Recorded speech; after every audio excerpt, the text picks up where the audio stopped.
Well, welcome to another Workshop Wednesday brought to you by schoolofbookkeeping.com. What is I am what's the Jim Rohn slang? I am fascinated by by this update that came into this forced upgrade.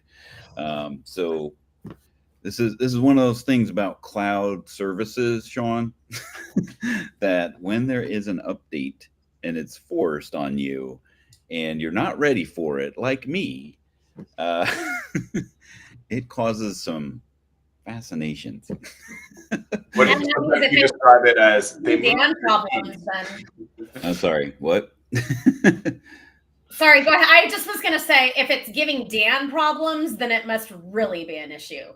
Yeah. So we use Restream as a way to separate, simulcast and do things. And we're glad you're joining us here for another Workshop Wednesday, brought to you by schoolofbookkeeping.com. Forgot to say that. But there's this new studio that just was. I was putting off upgrading it because, I didn't have the time to really dive into it, but now it's a forced thing after Halloween. Everybody got the new update, whether you wanted to or not. And it has this whole concept of scenes that you're supposed to be able to, preset these things up, which this countdown video was a scene. And I switched right over to, Q&A, and we're not there. So I had to add us manually. So what's the point? I liked it the way it was. Shawn, do you get that feedback at Katana when it comes to those types Katana, when we do updates, we have a beta program, and before we roll it out, we really make sure our customers are 100% ready and excited for all the updates that we put forward. So they're excited for it. Yeah, they're always looking forward to our releases, but certainly things do move and change. Like, just to give us a little bit of context to it, we were talking about this morning our design team. So we have a whole sort of engineering department is dedicated to the design look and feel of Katana, and we look at heat maps and where people travel their mouse and where their eyes go on the actual screens themselves, and like making sure that the right things are the right colors. I don't know how they track their eyes. Maybe that's not true, but they track the mouse. Okay. But the interesting thing was, we might change something that will be more efficient for the overall user, but someone that's been using the system, and that change is like, oh, whoa, that change happened.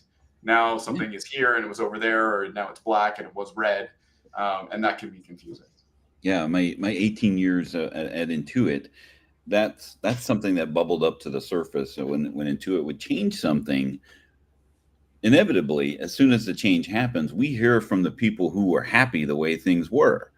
And we're like, wait a minute, why did you do that? And typically in grand fashion, they do strive on customer driven innovation as their one of their values.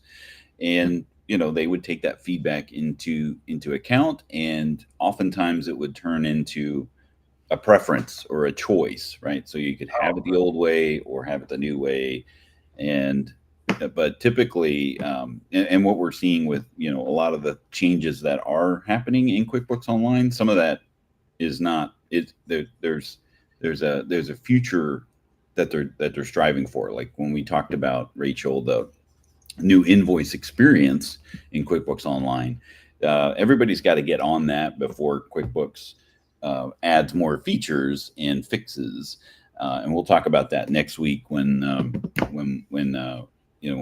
we talk about what I learned in Intuit Connect with custom columns, right? Oh yeah, that's gonna be cool. So, but anyway, we're we're coming in for a landing here with Shawn and this series that we're doing with comparing enterprise with a cloud-based inventory solution like Katana. And today we're going to be talking about some a core advanced inventory feature set, which is, well, what would you classify this as in your definition, Shawn? Of, is it just pick, pack, ship, or order fulfillment?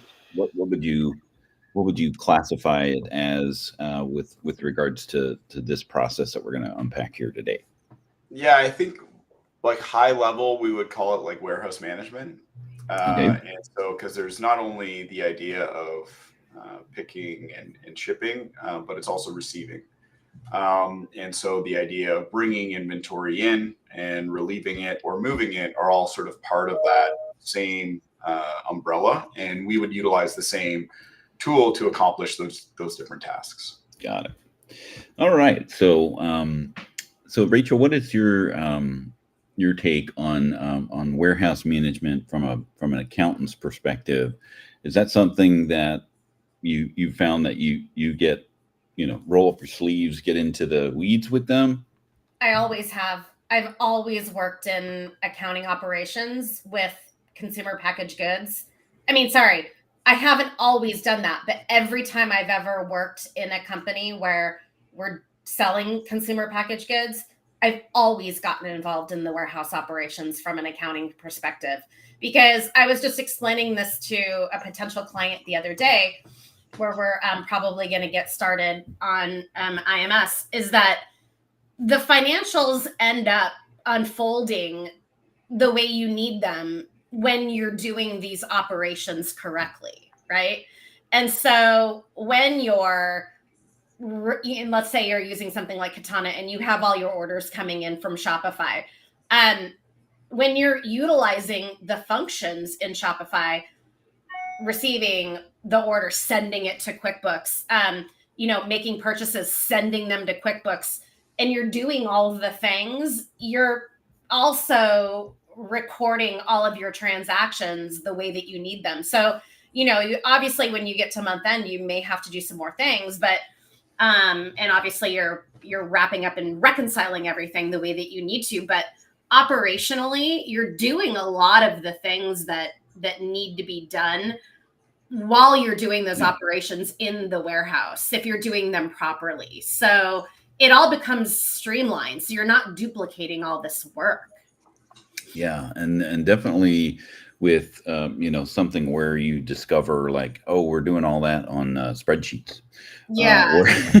Or something like that, where it's like, okay, well, that's totally disjointed from, from managing that sort of thing, where it could be a task that you do in a piece of software, and then the accounting and the financial impact of that just happens automatically. Yeah. Right? And a lot of people, like even doing a lot of the warehouse functions, they don't realize that they're actually updating the accounting at the time that they're doing it, but it's really, really important for those things to be done at timely and synced the right way from an accounting perspective. So, so there's a couple features inside of QuickBooks Enterprise that help with this warehouse management component. So I just wanted to share my screen here real quickly. Oh, now we're on the right side of the screen. Okay. Thank you, Studio, for making this out.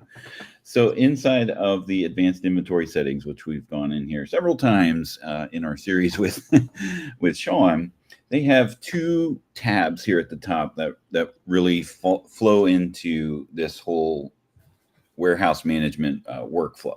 And they are really just check boxes, but those check boxes start to unlock a whole lot of new features and functionality, right? So first is a barcode, right? So you have to enable barcoding inside of QuickBooks. And all this does is it makes an extra field on the item, right? Which you are going to associate a barcode with that item, which is, I don't know, Shawn, in a general sense, it's a unique identifier that identifies that item. Would you agree with that assessment? Yeah, for sure. I mean, a lot of businesses, I see it sort of two ways. So one is the item already has a barcode on it, so it could be sort of a common good. The other is you want to apply a barcode to that item because you Right. produce it, and so you want to apply that barcode because it doesn't have an item a barcode on it. So when you receive it or when you produce it, it obviously doesn't have a barcode on it. So you want to apply it there. Now you actually have a barcode scanner there with you, which is really cool. That There you go. Quick draw. that we can actually hear it beep, and that's such a satisfying noise. Can I just tell you guys, though, I laughed so hard at Scaling New Heights when Mario from Mendelssohn was talking about one of his clients that was like, I want barcodes, but they couldn't explain why. Do you remember that, Shawn? And Yeah, he couldn't totally. explain why they wanted barcodes. He was just like, I want barcodes. And Mario was like, no, you don't want barcodes. Like, you want to track the movement of your product from when you make it, from when it's packaged, from when it's sold. Like, there's a reason that you're using barcodes. And so I always think about that now because a lot of people they don't really understand, well, why are we using those things? Well, there's a reason. It's for tracking. Yeah. So that's kind of one thing I wanted to throw in there. And at its core, right, a barcode, what it's solving for is the keyboard strokes that would require you to type in the name of the unique identification of that item. Right. So really, and the way I would explain it to people when I was in the point of sale or the retail space is that, a barcode is like you're branding cattle, right? You're just taking that poker and saying, this is what this item is. And then when you can see that barcode and scan it, that is taking the place of the keyboard keystrokes to type that in. So whatever Shawn just scanned there, that represents, and when it beeps, it's just taking those varying degrees of black and white, turning them into keystrokes in whatever field you happen to have your cursor set in. So it's what's the technical term? It's a keyboard emulator device, right? Exactly. It's just an input, right? It literally is just a fast way for you to type something in. Right. Well, think about, like, say you're receiving things off the back of a truck or something like that, or you're downstairs. We used to receive pallets downstairs, and then we would have to go all the way down there and unload them. But then our office was all the way upstairs, so there was no way, Yeah. So inside of QuickBooks, you have this open barcode wizard, which will then ask you, well, what field already exists in QuickBooks today that you would like to turn into a barcode, right? So the item name number inside of QuickBooks is something that's already unique. So you could essentially take that and move it into the barcode field. QuickBooks will turn that field into a barcode. And then when you print the label of the barcode for the item, then that just turns that into entering in the item name number in whatever field that you are. And then typically there's a carriage return automatically put in by the barcode scanner to go to the next line, right? So it's just a beep, beep, beep, beep, as you're scanning these things in, and that's what it does, right? Now, you're not creating UPC codes by doing this because that's a process to actually get a UPC, a universal product code, from the UPC organization. PS1 is where you get those. But if you have a UPC on the item already, as Shawn mentioned, you could just go into that field inside of QuickBooks and scan it in, right? So you've got the item name number that's unique, you've got the UPC code that's unique, but a scan is going to scan that and put it into the field. So that's that as far as barcodes are concerned. So great discussion there on what they are. And then that feeds into this tab called Site Operations, which allows you to enable sales order fulfillment worksheet and purchase order management worksheet, which will then open new screens to be able to assign purchase orders to someone or sales orders to someone, and then they're going to be using a device, right? So that could be as far as QuickBooks is concerned, there are some Zebra devices that have been around for decades and unupdated since, or you could download an Android app.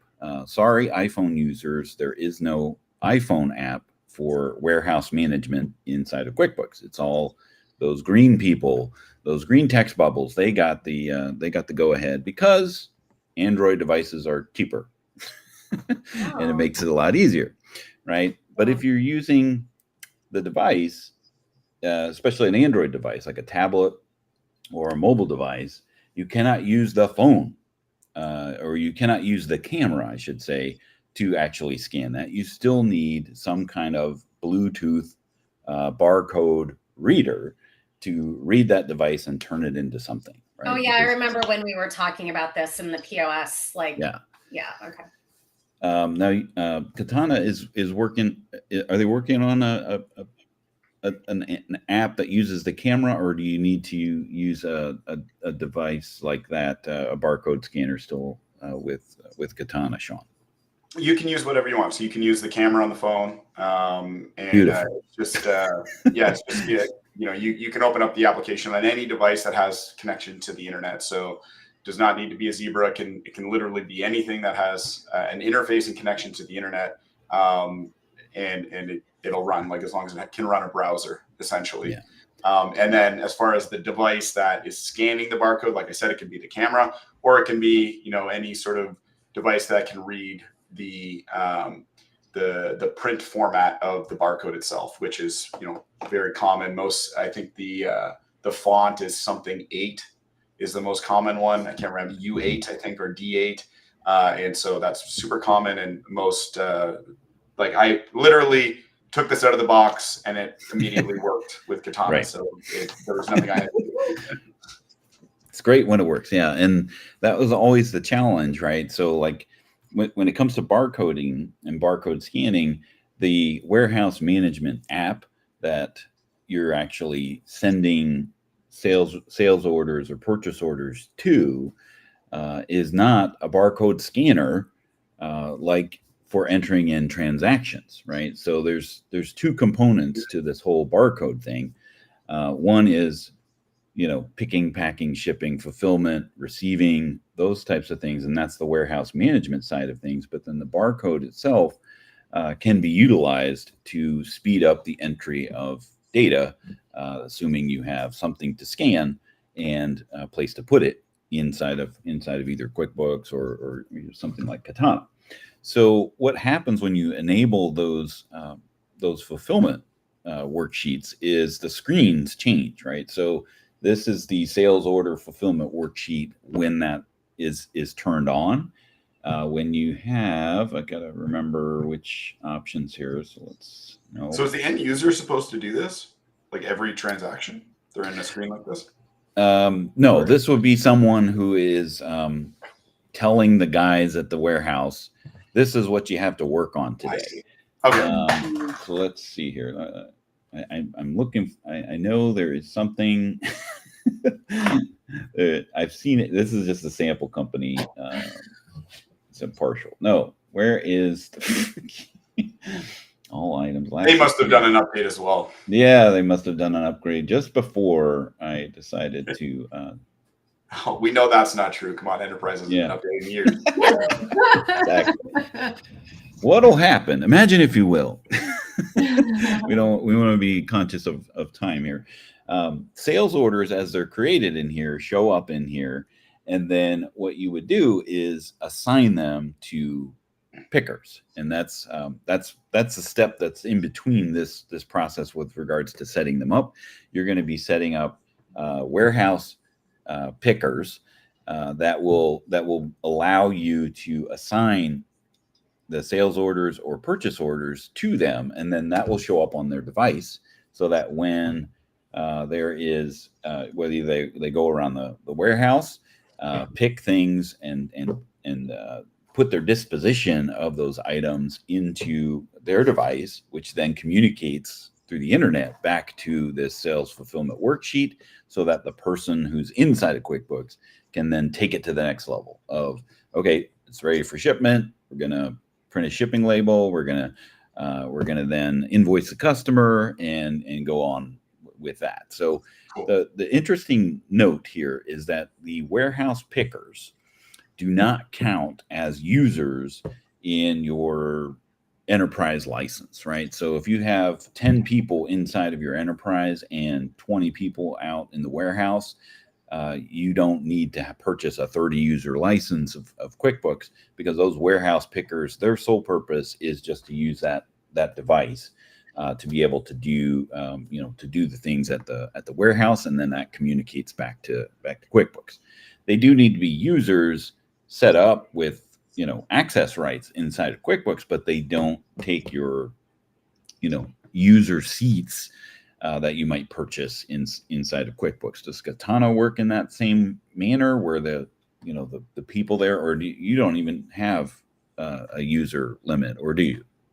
We don't. Yeah, so it's unlimited users on both the application as well as the warehouse and manufacturing app. So the idea there is we want as many people within the company that could add value to using the software to use it, and sort of no limitations from that perspective. And so we've gone the route of sort of unlimited users, unlimited integrations in the system, as well as unlimited SKUs. So there's really no sort of ceiling on that, and there's no cost implication.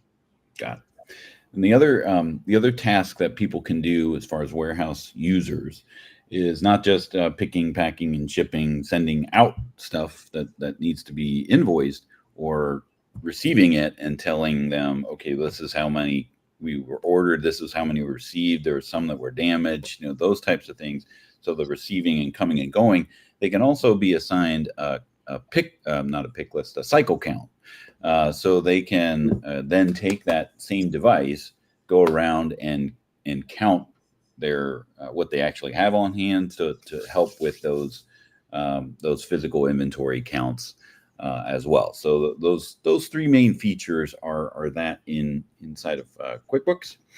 So I'm going to stop sharing, and then I'll share your screen to give you.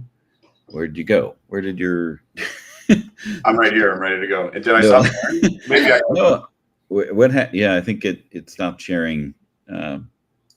Again, we'll blame the update. I don't think I said stop sharing, but I'll share again. I'm good. Okay, here we go. There it is, and I'll share it there. There we go.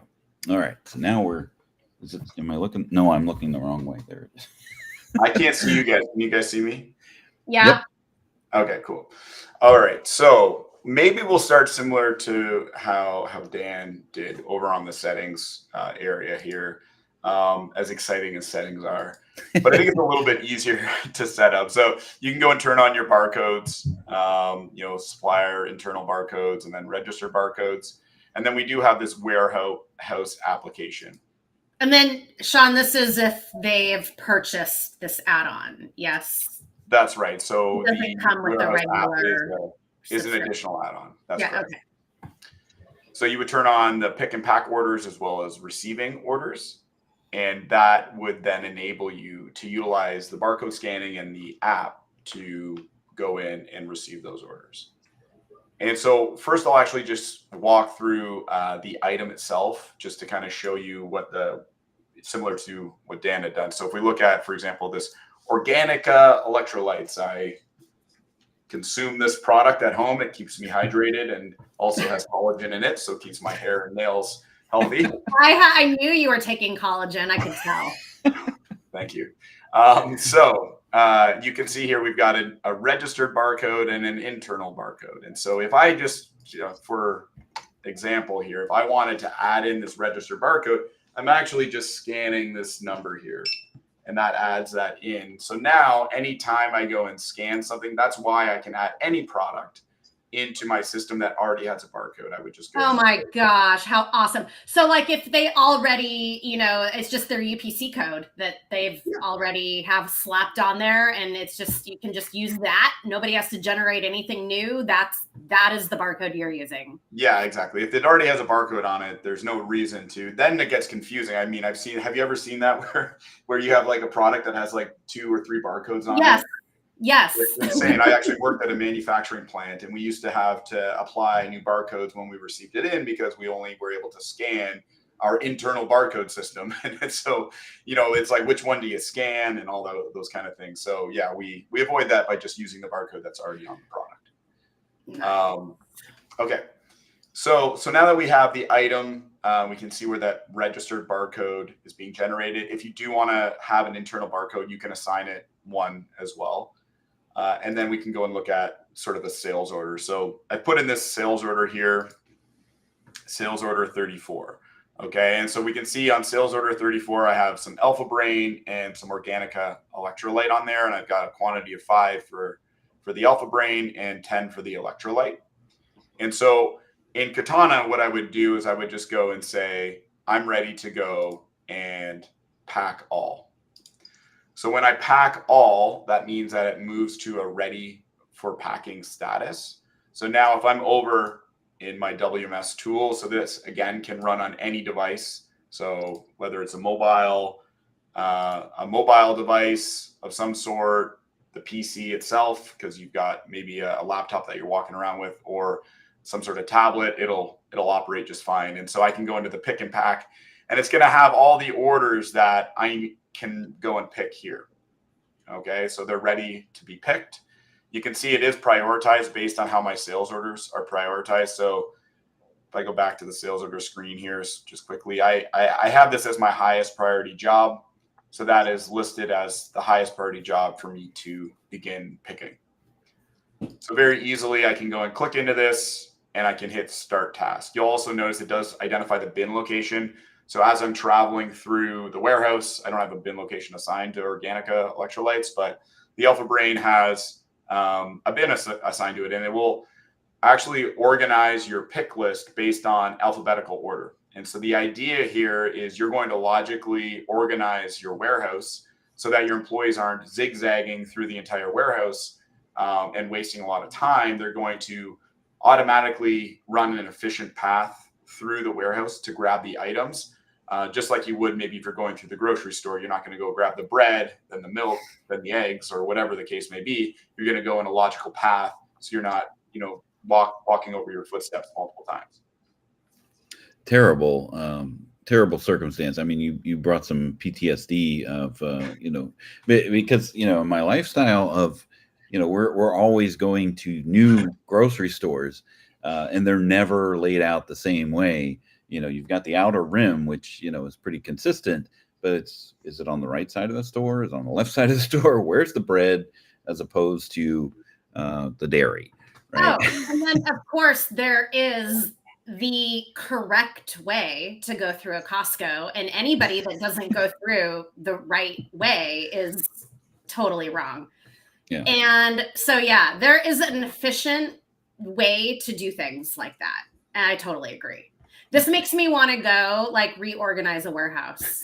Well, and that is actually when we think of, coming from QuickBooks Connect and this idea of moving to an advisory service offering as an accountant and expanding your service offering beyond traditional bookkeeping. Really, this is an example of where technology enables you to do that, because this is just one step, like you said, Rachel, at the beginning, where the correct processes being in place enable the financials to be perpetually accurate. It also allows the accountant to move into, hey, you're going to utilize this technology, and I can help you become way more efficient on the shop floor. And, no one is better in organizing something than an accountant, right? And so this is a great opportunity, and we certainly are seeing accounting firms build out that CAS practice and start to get into warehouse optimization and utilize. This is my way of advisory for sure. And I wouldn't mind getting involved in that, because I've definitely been in many warehouses, and I mean, the ones that I've been in have been too big probably for me to organize, but I mean, for a smaller client maybe, just maybe dealing with one warehouse or one space, and we just really need to get everything started off and do it the right way. I could go in there and whip that warehouse into shape. Exactly. Ugh. So I've gone in and hit start task, and you'll notice that it brings up the camera button. So I can use the camera to scan the barcode, but I can also so I've got this Alpha Brain. I tried it. Joe Rogan recommended it. So I can go in and scan that, and it knows right away. I didn't select anything else. It knows that's the Alpha Brain one, and I could keep scanning it, and that'll make the number go up, or I can type in the number, or I can hit the plus button. So whatever is sort of most efficient, and then it highlights in green once you've sort of picked the quantity on the order, and you can see also the quantity here. So it's a really nice little tool. Hit continue, and then you're on to your next one. So I'm ready. I walk down the aisle. I go and grab, there's my Organica. Boom, ready to go. So I can type in my 10 pieces here. That's the quantity I need, and I would hit continue. So now green means go. I've got everything I need to pick, and I hit complete. And so that's going to now take that off of my to-do list of my pick and pack, and that's going to update my order into a packed status. Okay, so it moved from a ready for packing into a packed status, which would then trigger whatever the next case may be. Maybe you're using a ship station. It can automatically then generate the ship station stuff to generate all of your shipping requirements and documentation. You can also go and send out your invoice over to QBO, just depending on what your process is in this case. But if it's ready and it's completed, I can just hit deliver all, and that'll move that to a completed sales order. That's fantastic, and it was like instantaneous how everything just synchronized together. So I appreciate you joining us. I know we have a kind of an abridged workshop today because we all had something going on at the top of the hour or the half hour. So I appreciate you joining us, Shawn, and as always, it's great to see you, Rachel. We'll next time when we have Shawn, we'll kind of talk into just in generalities how Katana helps with manufacturers and kind of compare that to the core building process inside of QuickBooks. So hopefully you can continue to join us then. Until then, we'll see you next time on the Workshop Wednesday. And I don't have the outro video to show, so we're just going to turn it off. Do a little dance. There you go. Have a great day, everyone.